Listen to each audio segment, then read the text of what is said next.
trying to figure out the mood of the piece and then defining it and figuring out how each character, how their own drag worked in that mood. So be it, I mean, there's, without giving it all away, there's a couple different looks, and it's how does their individuality translate into an overall mood for the scene.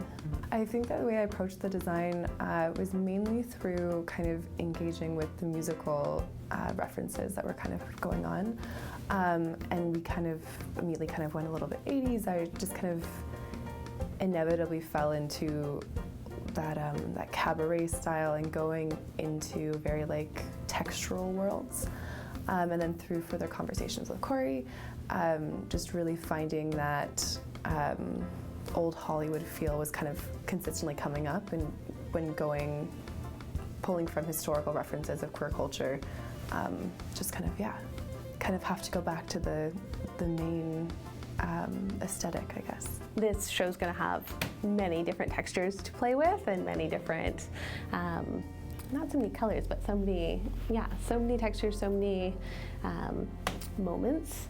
And yeah, these are some of the ones that sort of harken back to like a classic vintage musical theater look, or sort of a 1920s show, something like that, that you never really get to see in a standard straight-up play. Yeah, this is Mother's bedroom. This is her bed here, which is kind of based off of a late 1930s, I believe it was like a Marilyn Monroe bed mixed kind of with like a Joan Crawford-y type of bed. So it's going to have velvet red covering over it. And then we have our little vanity here with little mirrors. They're going to be lined with LEDs to shine onto our actors. I think the production itself, it's just so lovely to be part of a project that is telling diverse stories and is really spotlighting the queer community and a lot of the different nuances or different facets of that queer community. And it's just a very joyous and fun time, and I just hope that people either see themselves represented or are able to kind of take away and learn a little bit.